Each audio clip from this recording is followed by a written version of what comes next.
এখানে প্রায় 2000 স্বেচ্ছাসেবক এসেছেন। এর মধ্যে ঢাকা বিশ্ববিদ্যালয়ের প্রফেসর আছেন, আমি ব্যক্তিগতভাবে দেখেছি, চিনেছি। আবার ঢাকা ইউনিভার্সিটির সহ সমস্ত বিশ্ববিদ্যালয়গুলোর বিভিন্ন বিশ্ববিদ্যালয়ের স্টুডেন্টরা এসেছেন, বিভিন্ন শ্রেণী পেশার মানুষ এসেছেন, বিভিন্ন ব্যবসায়ীরা এসেছেন। তো এমন ছোট ছোট শিশুরাও এসেছে, তারা প্যাকেজিংয়ের কাজে হেল্প করছে। আমাদের ইতিমধ্যে 5-7টি গাড়ি ইতিমধ্যে স্পটে পৌঁছে গেছে এবং মহিপালে বাংলাদেশ সেনাবাহিনীর যে ক্যাম্প, সেখানে আমরা আজকে সকালে 2 ট্রাক মালামাল হস্তান্তর করেছি, 3 ট্রাক গত রাতে চলে গেছে।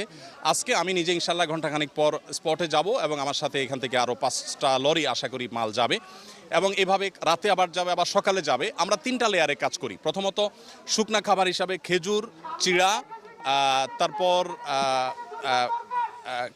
চিড়া, খেজুর। এদিকে কেউ একজন থামাও, তোমরা এখানে তো দাঁড়ার দরকার নাই, ওইদিকে যাও, যে একটু কথা বলো প্লিজ, মাইকটা বন্ধ। জিনিসগুলো আমরা দিচ্ছি প্রাথমিকভাবে 20,000 পরিবারকে, আর 40,000 পরিবারের জন্য 10 কেজি করে চাল,